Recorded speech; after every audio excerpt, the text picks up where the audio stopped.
thank you so much for your time. Yes, my let's pleasure. start with the first question. In your research on how populism dies, you discuss the political weaknesses of personalistic plebiscitarian leadership. Can you elaborate on the key weaknesses and how they impact the ability of populist leaders to sustain their movements over time?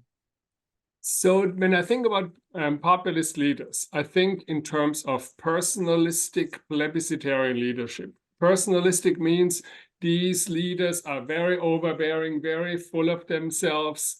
They think, like Trump said, that only I can do it. As a result of that, they don't tend to rely on a lot of expertise, advice, consultation. They make the decisions on their own.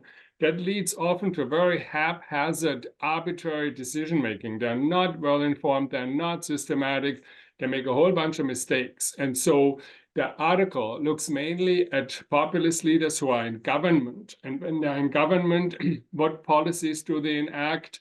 And you can see that in a number of cases, they don't identify the problem correctly, they don't design a systematic solution. In the article, I focus mainly on economic policy making, but we saw that recently in terms of the COVID pandemic, that a lot of populist leaders had a bumbling response to this. So that weakens their performance, that creates doubts in their charismatic prowess, and that can also erode their popular support. The other problem that emerges from this personalistic leadership is they have a hard time reaching out and forming coalitions because they always want to be number one. They want to be in command. They are domineering.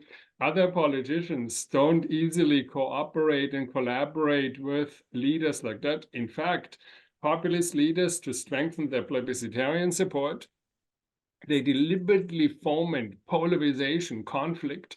They antagonize the political establishment. They antagonize the mainstream parties. And of course, as soon as these parties have a chance, they fight back and they try to dislodge these personalistic leaders. So I focus in the article mainly on the government performance. And you can see among the about 30 populist leaders that I looked at, about 8 to 10 of those fall by the wayside very early. They get toppled, they get driven out by protests, they get impeached because of all these kinds of mistakes. The policy performance is mixed and spotty, and then the elites that they antagonize gang up on them and throw them out. So that is the main point of that article. I don't look at them as how they sustain their movements, which was part of your question. I look at them in terms of policy performance and sustenance in government, or the risk of, that's why it calls how populism dies, that a lot of them get thrown out very early on. Like recently in Peru, Pedro Castillo, he was in government for a year and a half. He had a very, very weak performance. He was inexperienced. He didn't rely on consultation. He made all kinds of mistakes. Year and a half, bang, you're out. All right. In When Democracy Trumps Populism, you provide a comparative analysis of populism's impact on democracy in Europe and Latin America.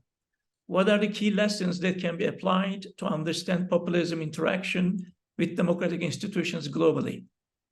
So the key message of that early effort of me to analyze populism's threat to democracy in a comparative perspective, which is something that I do much more thoroughly and systematically in my forthcoming book. The early message is the same, namely that democracy is less vulnerable, is less precarious, is less at risk from populist leadership. Populist leaders are by nature illiberal. They want to concentrate powers. By nature, they consider the threat of democracy. But democracy has a number of defensive mechanisms, what in my forthcoming book I call resilience. So institutional frameworks, very important what the strength and the character of the institutional framework is. In that early effort, I also emphasized the strength of parties and established party systems. Now I think that is a less important effort, less important factor. The nature of society. You see that in societies that are comparatively prosperous, middle-class, educated sectors are comparatively strong. Populist leaders have a harder time getting a lot of mass support. In poorer societies like Latin America, the material deprivation and the comparatively low education level of many people creates a much easier chance for populist leaders to win overwhelming mass support, like Chavez in Venezuela.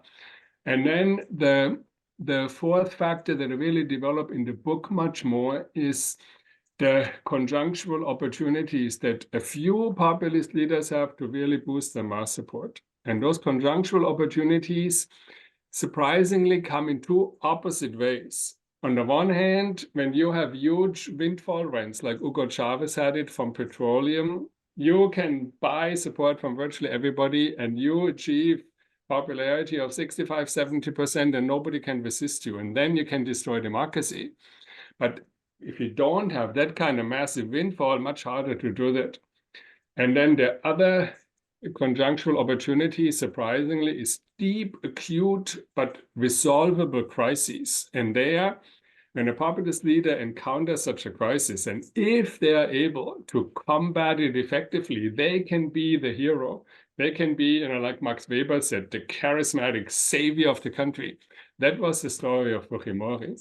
That is the story of Bukele in El Salvador, has finally defeated the gangs. That was the story of Orban in Hungary, who faced this acute economic crisis and could pull the country out of it. That was in some sense also the story of Erdogan in Turkey, because 2001 was a very deep economic crisis that discredited the mainstream parties. Here comes Erdogan and the AKP, and then they can pull the country out, create a boom, and they get a ton of support. So those were the four factors that I highlighted in that early version in the book now that is coming out shortly in a few weeks. I focus mainly on institutional strength and the conjunctural opportunities. I've made the framework kind of more parsimonious, really zeroed in on those factors. All right. Your research on how populism corrodes Latin American parties highlights the role of charismatic leadership in damaging political party systems. How does this phenomenon impact the broader democratic landscape, and what challenges does it pose for opposition parties? So this is an interesting question, because you see that populist leadership, my main argument is that populist leadership are less dangerous for the survival of democracy than many people think. But they clearly have a negative impact on can have a negative impact on the quality of democracy. And one thing is that populist leaders, as I say, personalistic leaders, they are domineering. And so they try to wipe out intermediaries. They want to have a direct plebiscitarian connection to large masses of people. So parties, party leaders, party activists are sort of obstacles for that effort to reach followers directly. So therefore, populists don't tend to build strong parties of their own. And they also try to undermine mainstream parties, and opposition parties have a hard time forming against them. As a result of that, populism tends to have a corrosive impact on party systems. Democratic theory says that parties are very important for the quality of democracy. Common citizens have a hard time making up their mind on a variety of issues. They rely on parties as providing policy packages that they can choose from. So the corrosive impact of populism on party systems is a problem for the quality of democracy. And the interesting thing is, what you see, for example, in the case of Turkey, what you see in the case of Venezuela, populist leaders with their overbearingness and their autocratic tendencies mobilize a wide range of opposition groupings. But that wide range is so heterogeneous and is so diverse, and there are some elements of old parties, some new movements. It's very hard for the opposition to form any strong kind of organization as well. And so in not building strong parties of their own and in disaggregating the opposition, populism has that corrosive impact. In your recent article, How Democracy Survives Populism, you express optimism about the future of democracy, stating, democracy's record tells us that it doesn't die easily. What factors contribute to your optimism, especially in the face of the rise and strength of populist movements? But the way I went about doing this is when you look at the numbers I should say, of populist leaders who really destroy democracy and push their countries into authoritarian regimes, you see it's actually not that many. You know, I look in the book at a total of 40 cases. In only 7 cases does democracy really get strangled by a populist leader. So then, of course, the question is, what are the conditions under which it happens? And as I mentioned in the article which summarizes the main argument of the book, I emphasize that that only happens under 2 conditions. One is some type of institutional weakness. Now, a lot of countries, especially in Eastern Europe, Latin America, Africa, Asia, suffer from some type of institutional weakness, but that is not sufficient. What you also need as a populist leader who wants to destroy democracy is a special conjunctural opportunity to boost their mass support. As I mentioned a few minutes ago, either a massive petroleum windfall like Chavez, Evo Morales, Rafael Correa, or you benefit from an acute crisis that you manage to resolve.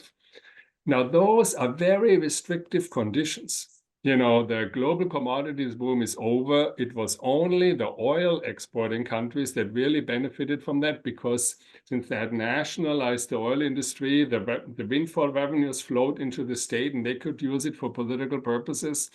And then severe crises like hyperinflation, fortunately, don't come around that much. And second, not all populist leaders manage to resolve these crises. And so the conditions under which a populist leader can actually really destroy democracy are narrow and restrictive.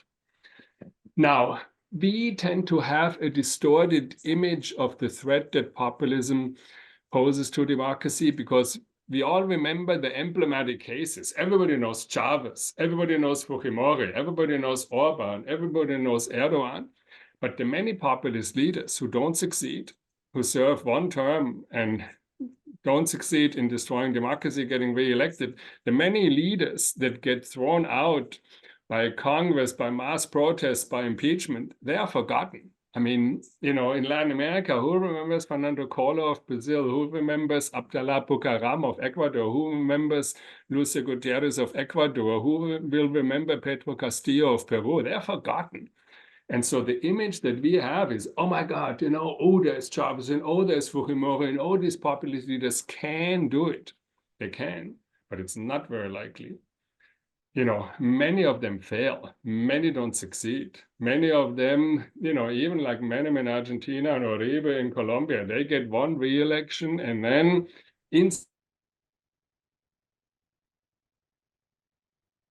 institutional limits say your time is up. And so that is essentially, so when you look at the empirical record and when you look at the actual conditions that are necessary for the populist destruction of democracy, you see it's not that easy. All right. When you wrote the article, we didn't have the election results in the Netherlands and Argentina. Considering Kurt Weyland, known for his Islamophobic stance, won the elections in the Netherlands, and the populist libertarian Javier Milei emerged victorious in Argentina, would you still assert that democracies can survive populism? Absolutely. I mean, you know, you see, first, you see a whole bunch of populist leaders get elected, but Geert Wilders is not going to destroy Dutch democracy. I mean, even, first of all, what you see in these European parliamentary systems, due to proportional representation and a high degree of party fragmentation, a populist leader would have an exceedingly difficult time winning a majority of the vote. You know, the problem in Hungary was that the deep crisis of 2008 wiped out the established government parties, and Orban won a supermajority of the vote. So if in a parliamentary system you win a supermajority of the vote, you can change the constitution, you have path 3 to undermine democracy. But that is very, very, very, very unusual. So here is Geert Wilders. Oh my God, he won the election. Yeah, with what percentage of the vote? Less than 25%, right? So you need coalition partners. So here is Geert Wilders running around the Netherlands. Who wants to have a coalition with me? Well, not me and not me, because, you know, you're a populist radical right guy. So very hard to form a governing coalition. He might not end up being the prime minister very well. If he ends up being the prime minister, he will have coalition partners that are skeptical, that have aversions towards him. They're not going to support Geert Wilders becoming dictator of the Netherlands. And so you see in these European parliamentary systems, Silvio Berlusconi in Italy doing 3 terms in government didn't destroy the Italian democracy. It's actually, according to Freedom House and other rating systems, during Berlusconi's time, Italian democracy actually improved in quality because his populist government elicited so much counter mobilization, so much participation that the quality of democracy went up. And so assume Geert Wilders becomes prime minister of the Netherlands, he's not going to destroy Dutch democracy. Now, Argentina is a different story because in Latin American countries, you have presidential systems, you have institutions, the institutional framework as such is weaker. But Javier Milei in Argentina has a small delegation of supporters in the Chamber of Deputies and in the Senate. So he also depends on the support of other parties. He is really caught between all chairs because he doesn't have political strength to push through his adjustment program. The crisis in Argentina is pretty serious with 150% inflation per year. One of his predecessors, Mauricio Macri, failed with a gradual adjustment program. So naturally, Milei wants to impose what in Latin America called a drastic neoliberal adjustment program, but he doesn't have the political strength. And so you see right now, Congress like, wow, you have this mega decree in which you want to do all these things, but we're not going to approve that thing. We're going to take it apart. We're going to water it down. And so Milei, I think, will not be very strong at all.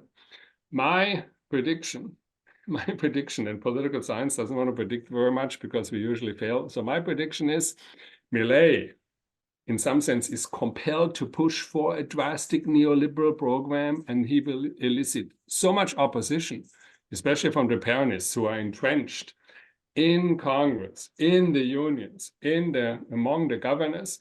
My prediction would be within 1 or 2 years, he will be thrown out from office. I do not think that he will end his term. Like Fernando de la Rua, one of the predecessors 23 years ago, he was thrown out after 2 years in office. And I think Fernando Milei is going to go exactly the same way. Okay. So he'll be one of those, populists who dies, according to the first article that you mentioned. Drawing from your analysis in Why U.S. Democracy Trumps Populism, how do you assess the long-term impact of populist movements on the political landscape in the United States, especially in terms of institutional resilience and democratic norms, considering the possibility of Donald Trump winning the 2024 elections? Some suggest that the United States could lose its liberal nature and the system of checks and balances. What are your thoughts on the fate of American democracy if Trump is re-elected? So the United States is the problem case among advanced industrialized democracies. I mentioned in the case of Geert Wilders, European countries have parliamentary systems, populist leaders, don't come close to winning a majority, even if they are prime ministers, they don't have a lot of political strength. The US, of course, is the exception and the problem case, because in the United States, with a two-party system, if a populist manages, and Trump was a complete outsider, he had a very minoritarian position in 2015, 2016, but if he manages to, through the open primaries, win the candidacy of one of the two parties and then due to party ID wins the presidency, that is problem because he has a lot of political influence. So the US is a problem case. And I honestly think that Trump has very good chances of being re-elected. Biden is very weak. So you say possible. I'm afraid it is likely that Trump will be re-elected, and that will mean trouble and turmoil and conflict and unending, convulsions in the United States. I think once again, democratic norms will suffer because Trump will, I mean, in some sense, he is more resentful. He will want to take revenge because he thinks that he was wronged in the 2020 election. And he has, I think, more committed underlings who will want to do his bidding. But on the other hand, I continue to think that US institutions are very strong, that even in the Republican Party, while not many oppose him openly, there will be a good amount of foot dragging. I mean, you saw it, for example, in their the terrible trouble they had in finding a speaker for the House, the Republican delegation, you know, very divided. You have a bunch of people who are really radical and really far right, and you have a bunch of people who are more moderate. They're not going to go along with a real assault on the substance and core of American democracy. The senators are more independent and have more authority to kind of evade pressure from Trump. You know, Mitch McConnell does not like Trump. He does not want Trump to become anything like an authoritarian. The Democrats, of course, will be very well prepared to counter Trump's assaults. Courts, I mean, many courts in the first Trump term were happy to rein in Trump. They're just waiting to say, no, you can't do this, and no, you can't do that. Civil society is very strong in the US. You're not going to have the United States turning into an authoritarian regime like Hungary. And so I think Trump's re-election is likely. I think it will be a ton of trouble and conflict. But I think in the end, American democracy continues to be strong and resilient. The quality of democracy will suffer on one side because of Trump's assault and degradation of democratic norms. But on the other hand, as I emphasized in a couple of my pieces, there is, of course, a counter effect because Trump's outrages mobilize people in civil society, in politics. You see that Trump's appearance on the political scene in the United States has substantially boosted electoral participation.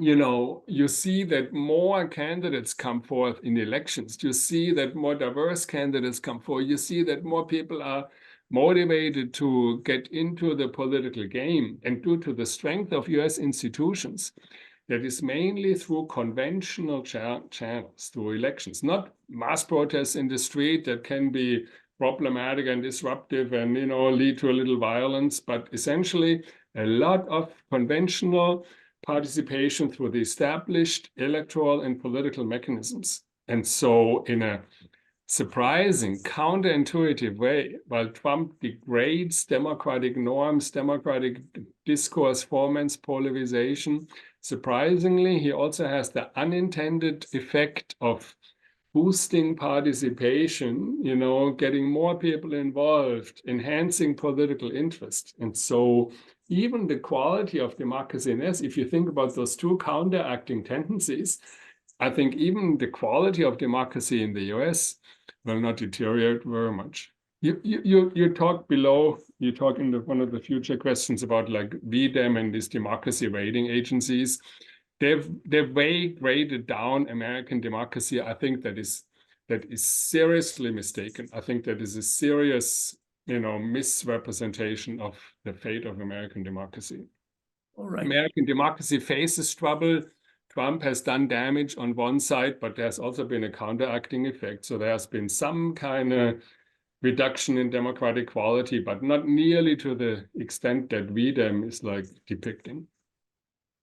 Referring to Turkey in your recent article, you highlight Erdogan's success as an authoritarian leader. Regarding the 2016 coup, do you view it as an autogolpe akin to those seen in Latin America? So an autogolpe in Latin America is considered when the incumbent president initiates a coup-like assault on political institutions and takes authoritarian power. So like Fujimori. Fujimori in 1992 was the democratically elected president. He was the incumbent. He used the military to close down Congress and the courts. That, strictly speaking, is not what happened in Turkey because, you know, it wasn't the incumbent who initiated the coup. There are some, you know, there's some analysis that kind of highlight that Erdogan sort of provoked the coup. He sort of baited people to make a coup against him. But I wouldn't believe, sort of the conspiratorial argument that he sort of engineered that whole thing to take advantage of it. He has shamelessly taken advantage of the failed coup in a way that in some sense resembles much more what happened in Venezuela in 2002. Because in Venezuela in 2002, Hugo Chavez was evicted by a coup for 2 days, then make a triumphant comeback, and then he used his reinstallation after the coup, for example, to purge the military, to strengthen his command over the country. And I think it's more like this, that an incumbent president with authoritarian inclinations take advantage of a failed challenge to discredit the opposition, to employ repressive measures, to strengthen his personalistic control, to claim more powers. I think that's what happened. So it's not like a self-coup in the way that Fujimori did it. It's more exploiting a failed challenge like what Hugo Chavez did. Erdogan won the last elections held in May 2023 again. What do you foresee for the Turkish democracy and Erdogan's one-man rule? The Turkish election was a huge disappointment because we thought that finally the opposition would have a chance. After unifying, Erdogan had done a terrible job in the economy. The earthquake showed that his regime was quite corrupt in giving these building licenses to, people breaking their official rules. So I think there was a lot of hope, and polls seemed to suggest that there was a good chance for the opposition to win. So the Erdogan victory is a big disappointment. And it suggests that he sits more firmly in the saddle than we had thought. So in the short run, I think the prospects are not good for Turkish democracy, which in my view has been destroyed. I mean, I would classify Turkey as an authoritarian regime, especially after the self-coup and the big crackdown and the repressive turn of the Erdogan regime. So in the short run, it looks like continuity. Now, these populist leaders, they never really institutionalized their rule very much. And the very nature of personalistic plebiscitarian leadership creates these inherent weaknesses. So like personalism, typical personalistic leader, Erdogan, I'm in command and I'm totally in command.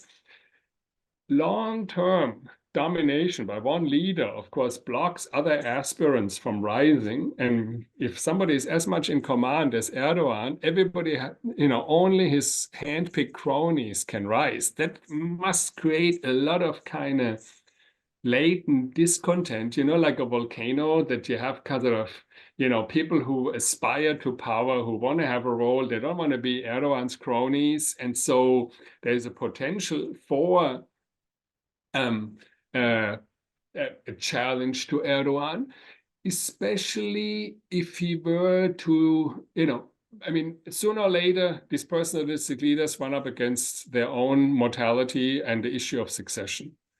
So then who do you have as a successor? If you have a family member, if you have, like Erdogan had his son-in-law, I think as a finance minister for a while, if you build up your own, if you want to move towards dynastic rule, that often doesn't go over very well at all, because that excludes other aspirants in some sense forever. And so especially if that succession issue arises, assume Erdogan's health falters, assume he suffers a heart attack or whatever, personalistic populist rule can look solid and stable on the surface, although there's a whole bunch of trouble brewing under the surface. I'll give you an example. Evo Morales in Bolivia. Evo Morales in Bolivia seemed to be firmly in the saddle when he wanted to run for the third consecutive re-election. I was in Bolivia in 2018. I saw how much he had transformed the country. I thought a lot of people will be thankful to him. He will win with a clear majority. Well, Evo Morales, bang, he faced the challenge and he was out. And I was surprised.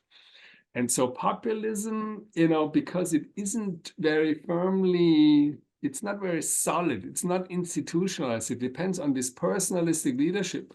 It's more brittle, it's more precarious than it might look. So hopefully that will be the case with Erdogan as well.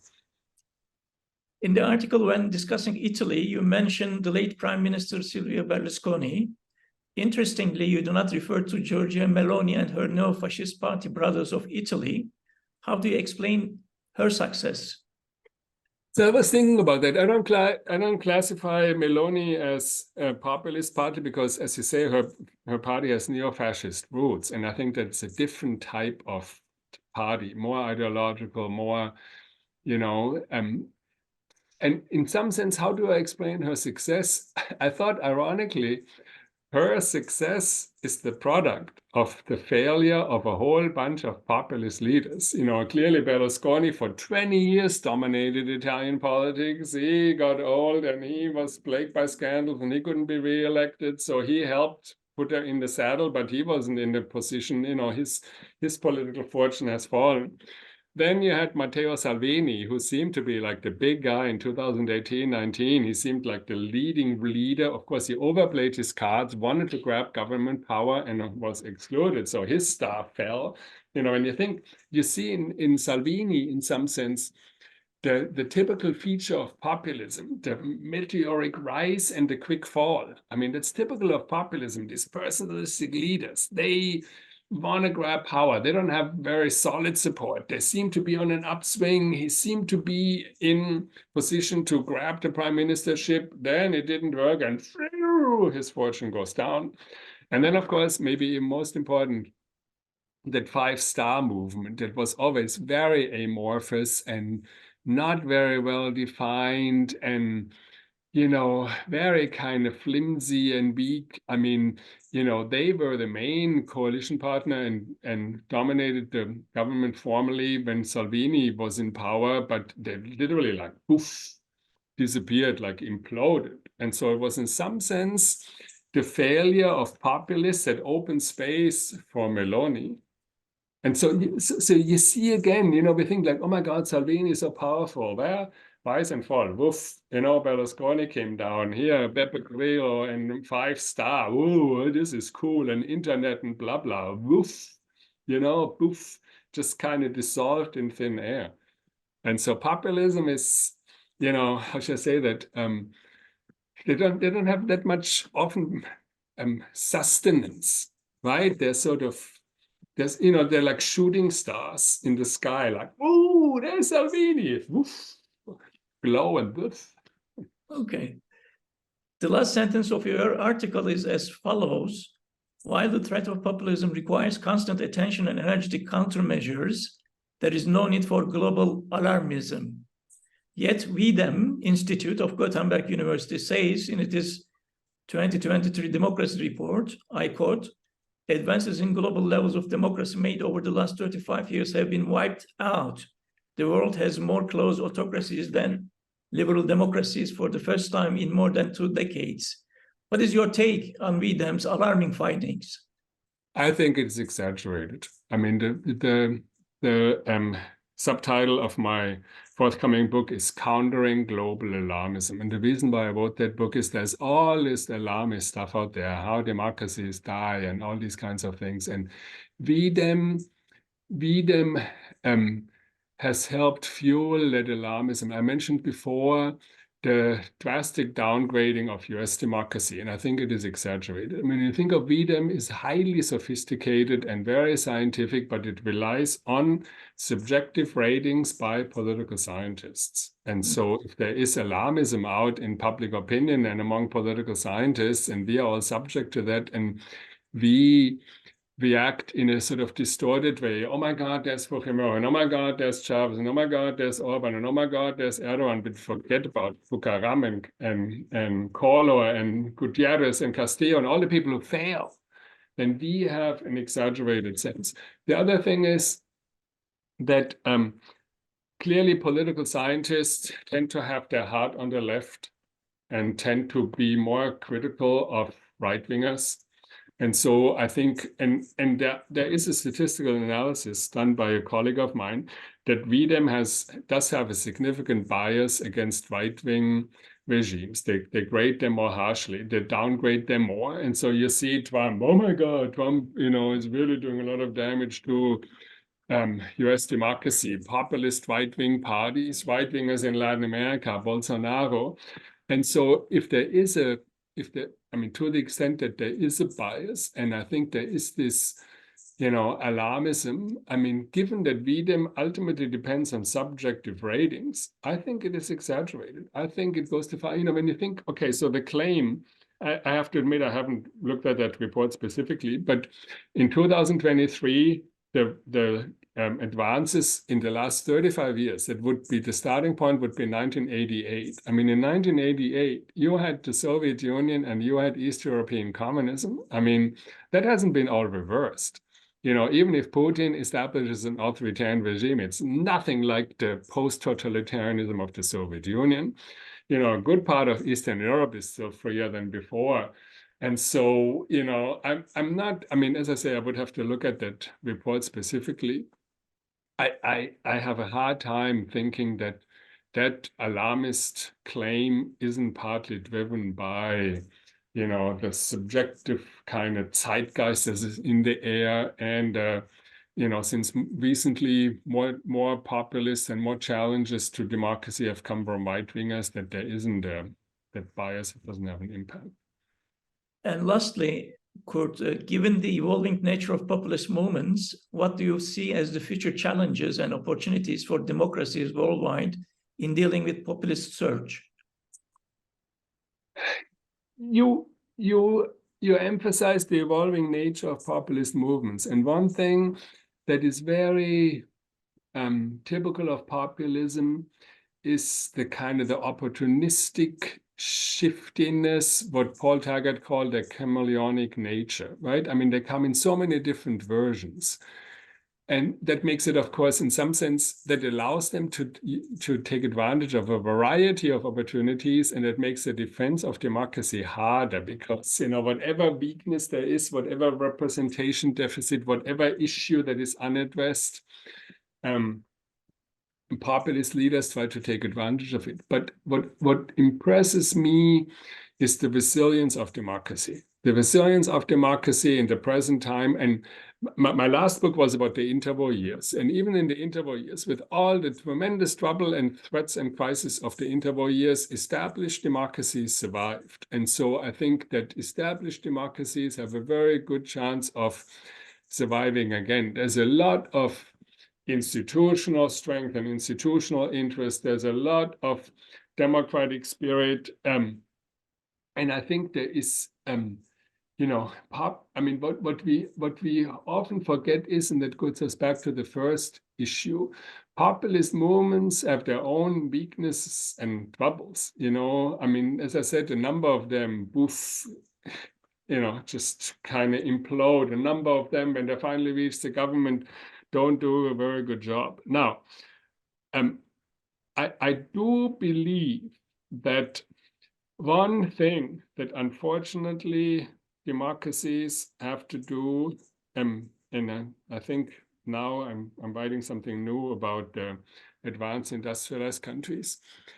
We think of populism as kind of weird, wacky leaders like Trump who appear and challenge democracy. But of course, they take advantage of weaknesses in democracy itself. And one weakness are representation deficits, that there are sectors that don't feel represented and that feel excluded and that feel that their interests and their needs and their resentments and their fears are not taken into account. And I think that in the end, when those segments are 20, 25, 30% of the population, I think that mainstream parties will be compelled to try to somehow or other address part of the substance of those issues. And I'm saying something very controversial.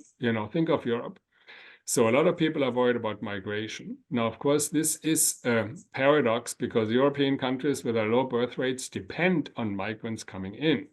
But what people don't want is sort of this sense of a surge, of a loss of control, that, all these migrants just stream across the borders. So, we are cosmopolitan. I mean, both of us are migrants in the countries where we live right now, right? We have a lot of sympathy and empathy and whatever for migrants. But if a significant part of the population advocates more restriction, more control, then I think mainstream political parties will be compelled somehow or other to accommodate part of the substance of that. You cannot leave that issue to populist leaders to exploit. You do have to, and I mean, you can say this is illiberal and this is unpalatable and this is distasteful, but that's ultimately what democracy is. If a significant part of the citizens push an issue and make demands, somehow or other democracy needs to attend to part of that issue, to some of the underlying substance, not like,